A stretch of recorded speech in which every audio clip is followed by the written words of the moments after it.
want to explore 2 or 3 other dimensions that you spoke about. You spoke about capacity, you spoke about leadership. So talk to us a little bit about what you see as, who are leaders and what is leadership? Is there a difference? Is it… I know there's a lot of talk about leadership and wanting to become leaders. I don't think anybody should try to become a leader. It's quite obscene that I want to become a leader, that means all of you should be what? I don't know. I don't know what you would like to call yourself. It's not about you wanting to become a leader or someone wanting to become a leader. Because of a certain thing that you have done within yourself, or a certain level of observation, or a certain intelligence, or a certain experience, you are able to see something that most people are not able to see. The moment you're able to see something, then people will naturally look up to you as a leader because you're seeing something that they cannot see. And if you become a leader, there are many ways to become a leader.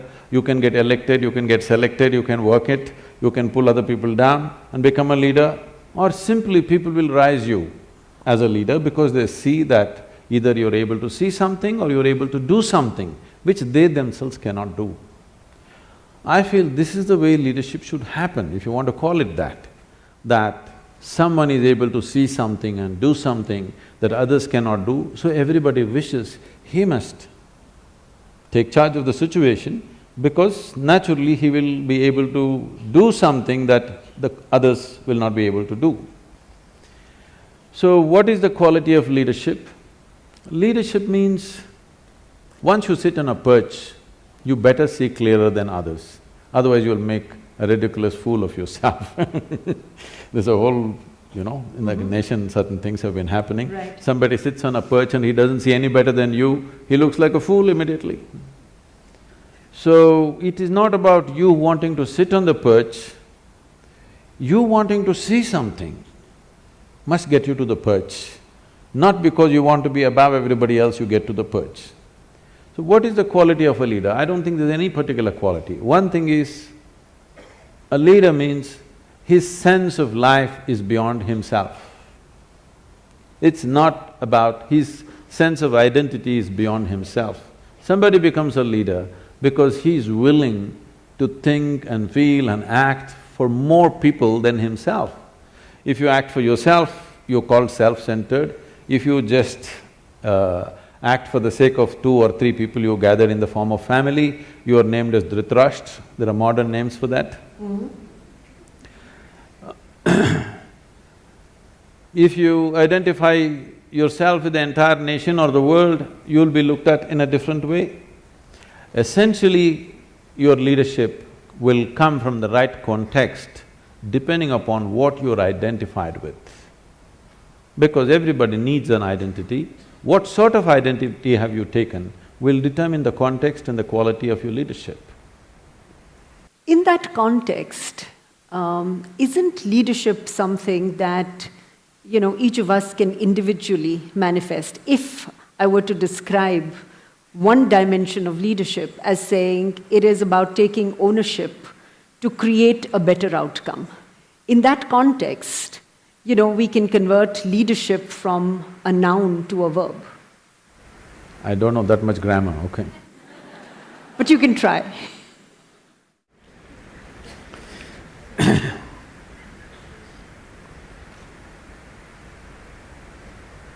See, whatever we do, every human activity, the purpose of an activity is to produce something. Production may be a safety pin, a computer, love, joy, health, well-being, it doesn't matter what. We want to produce something. When we act, we want it to be effective. How small an act or how big an act is not the important. We want something to happen effectively, which means it's a question of efficiency, it's a question of with how little, how much more you could do. That's what makes you… because all of us have the same amount of time in a day. People always tell me, Sadhguru, you had such a long day. I said, unfortunately there's no long day, God, they give me only 24 hours. I would like to bargain for more, but it's not happening. You can make it more by increasing your efficiency, the way you function, including people as a part of yourself, where other people will function as a part of you so that you don't have to bother about so many things around you. In this sense, you can enhance what you do. But time-wise, all of us have the same time, we can't help it. Right. So, how much can you produce, in how little time, in how little material is the question. In the limited span of time which we have as life, what is it that we can do? Is it just about efficiency?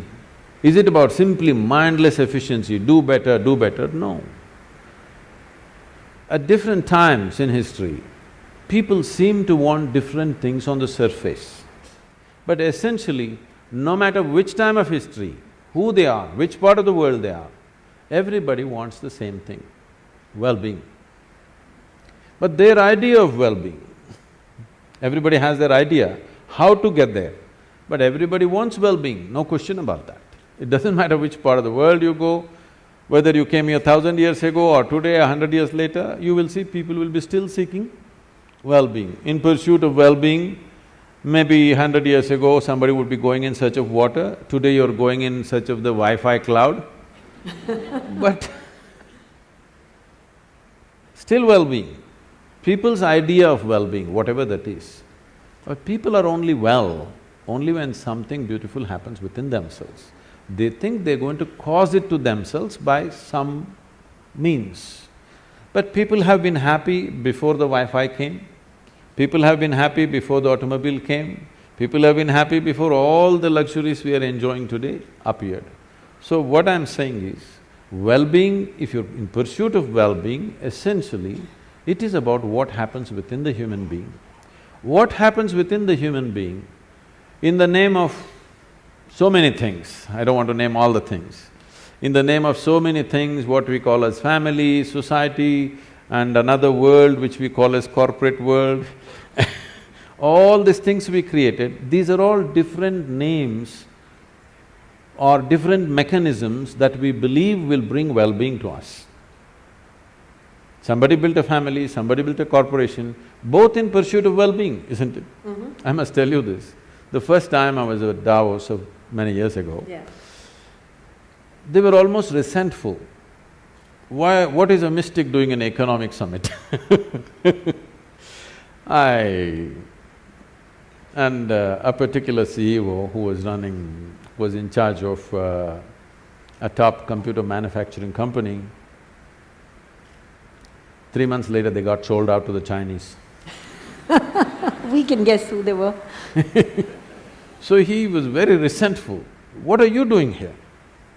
Then I told him, see, what's your business? He said, I do computers. So see, whether you manufacture a computer or a safety pin or in between anything, fundamentally this is about human well-being. The basic business is human well-being. You may do it through your computer, somebody will produce safety pin, somebody will produce a cloth, somebody will produce something else. It doesn't matter what you're doing, the fundamental business is human well-being, and that's my business too. And that's why I'm here.